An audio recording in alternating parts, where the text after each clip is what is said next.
Fatima adalah sebuah kota kecil sebelah utara kota Lisbon di Portugal. Pada tahun 1917, Bunda Maria menampakkan diri di Fatima kepada 3 orang anak gembala. Mereka adalah Lucia dos Santos berumur 10 tahun, sepupunya bernama Francisco Marto berumur 9 tahun, dan Jacinta Marto berumur 7 tahun. Penampakan Maria didahului 3 penampakan malaikat setahun sebelumnya yang mempersiapkan anak-anak ini untuk penampakan Bunda Maria. Malaikat mengajarkan kepada anak-anak 2 doa penyilihan yang harus didoakan dengan hormat yang besar. Pada penampakan terakhir di musim gugur pada tahun 1916, malaikat memegang sebuah piala. Ke dalam piala ini meneteslah darah dari sebuah hosti yang tergantung di atasnya. Malaikat memberi ketiga anak itu hosti sebagai komuni pertama mereka dari piala itu. Anak-anak tidak menceritakan penampakan ini kepada orang lain. Mereka melewatkan waktu yang lama dalam doa dan keheningan. 13 Mei 1917, Pesta Bunda Maria dari Sakramen Maha Kudus. Ketiga anak itu sedang mengembalakan ternaknya di Cova de Iria, sebuah padang alam yang amat luas, kira-kira 1 mil dari desa mereka. Tiba-tiba mereka melihat sebuah kilatan cahaya, dan setelah kilatan yang kedua, muncul seorang perempuan yang amat cantik. Pakaiannya putih berkilau. Perempuan yang bersinar bagaikan matahari itu berdiri di atas sebuah pohon oak kecil dan menyapa anak-anak. Perempuan itu meminta anak-anak untuk datang ke Cova setiap tanggal 13 selama 6 bulan berturut-turut dan berdoa rosario setiap hari. 13 Juni 1917, ketiga anak itu pergi ke Cova.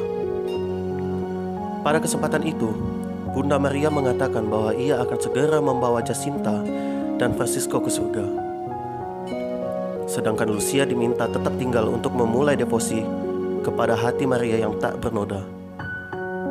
Ketika mengucapkan kata-kata ini, muncullah dari kedua tangan Maria sebuah cahaya.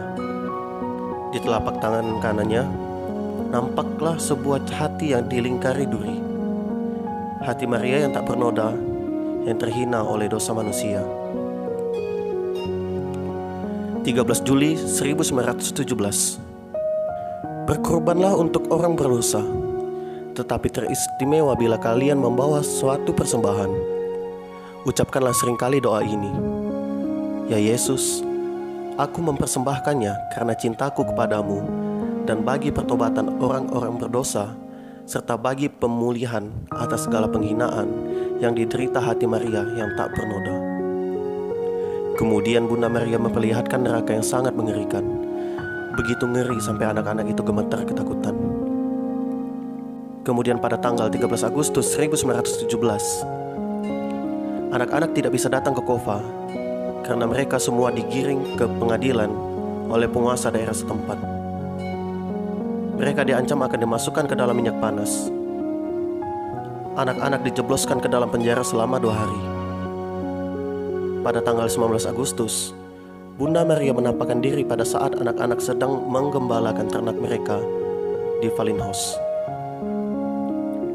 13 September 1917, Bunda Maria mendesak lagi tentang betapa pentingnya doa dan kurban. Ia juga berjanji akan datang bersama Santo Yusuf dan kanak-kanak Yesus pada bulan Oktober nanti. Kata Maria, dalam bulan Oktober, aku akan membuat suatu tanda heran agar semua orang percaya. 13 Oktober 1917, bersama anak-anak, sekitar 70.000 orang datang ke Cova untuk menyaksikan mukjizat yang dijanjikan Bunda Maria. Pagi itu hujan deras turun seperti dicurahkan dari langit. Ladang-ladang tergenang air dan semua orang basah kuyup. Menjelang siang, Lucia berteriak agar orang banyak menutup payung-payung mereka karena Bunda Maria datang. Lucia mempertanyakan pada penampakan terakhir ini, "Siapakah engkau dan apakah yang kau kehendaki daripadaku?" Bunda Maria menjawab bahwa dialah Ratu Rosari dan ia ingin agar di tempat tersebut didirikan sebuah kapel untuk menghormatinya.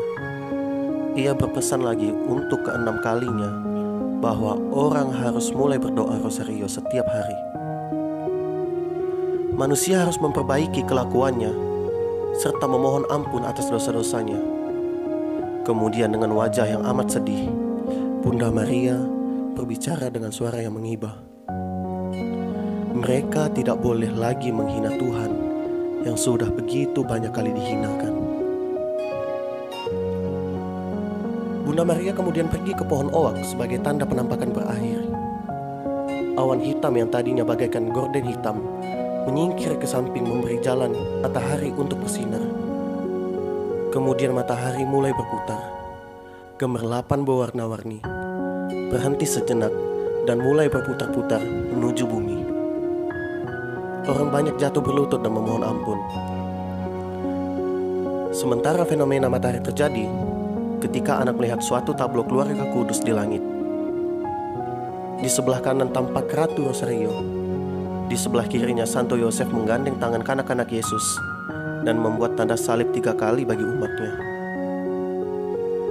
Menyusul vision yang hanya tampak oleh Lucia seorang diri, Bunda Duka Cita bersama Tuhan berdiri di sampingnya, dan Bunda Maria dari Gunung Karmel dengan kanak-kanak Yesus di pangkuannya. Matahari meluncur seolah-olah akan menimpa orang banyak. Tiba-tiba ia berhenti dan naik kembali ke tempat semula di langit. 70.000 orang yang berkerumunan di Kova itu menyadari bahwa pakaian mereka yang tadinya basah kuyup oleh hujan lebat tiba-tiba menjadi kering. Demikian pula tanah yang tadinya becek dan berlumpur akibat hujan tiba-tiba menjadi kering. Mukjizat matahari selama 15 menit itu disaksikan bukan hanya oleh orang-orang di Kova Dairia saja, tetapi juga oleh banyak orang di sekitar wilayah itu sampai sejauh 30 mil.